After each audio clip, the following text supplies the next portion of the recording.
The spokesmen for Islam in the Western world know how to play the game.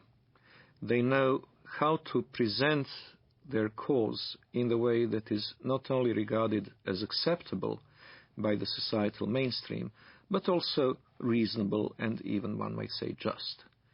They will appeal to democratic institutions and their human rights in the full knowledge that, given the power to do so, they would abolish those institutions and deny those rights to others.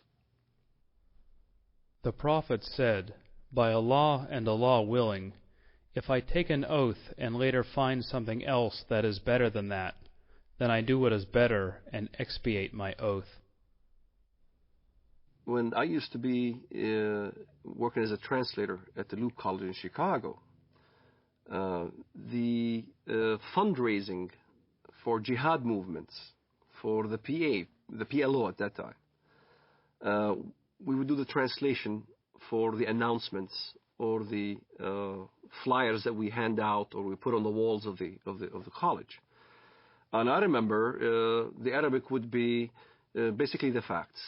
Bring your friends. We were intending to raise funds to support our jihad brothers in Lebanon, whether they're fighting in southern Lebanon against Israel or whatever. And then comes the English part. In the English part, it'd be the standard. We will be conducting a Middle Eastern cultural party. You're welcome. We will be serving lamb and baklava. So the West doesn't understand, as when we get together as a group, our conversations are different.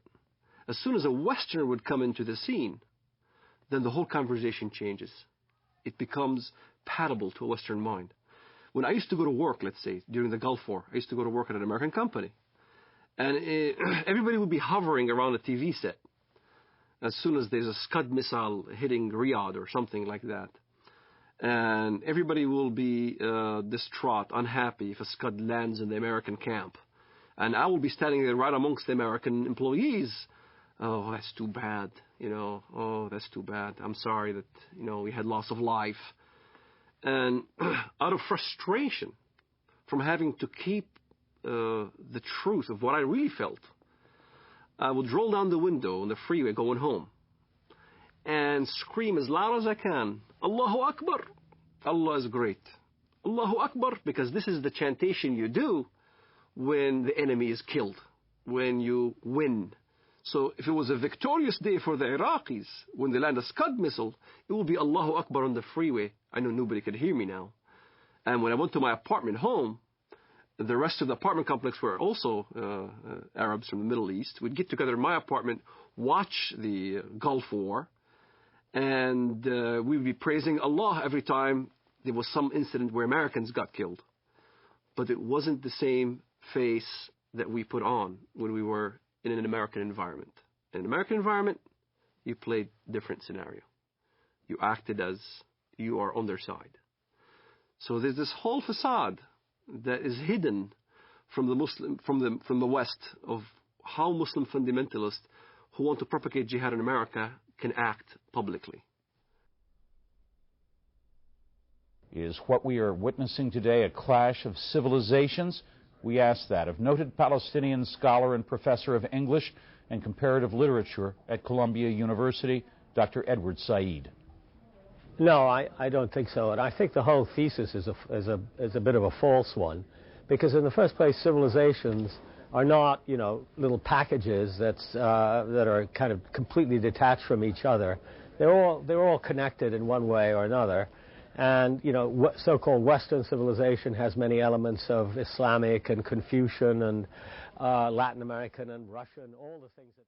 The basis of and prophet of this new version of Islam as a religion of peace and tolerance was Edward Said, who established in all universities and in academia this Islamic vision of peace. On this basis, the whole history of dhimmitude and jihad disappeared.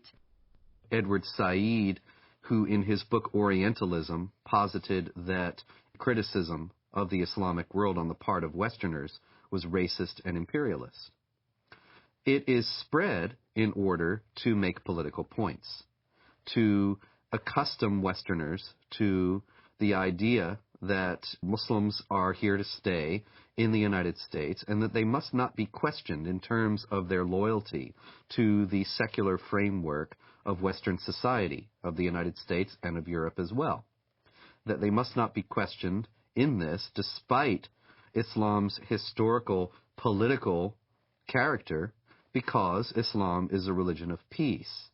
And this fiction has become so entrenched in American public discourse as to be practically beyond question, such that anybody who does question it is immediately branded as a racist, a hate-monger, a bigot. And this is a very effective tool in a country where racism is the cardinal sin above all, to silence any effective debate about the continuing attachment of Muslim immigrants to Sharia law and their intentions toward the secular systems in which they now reside.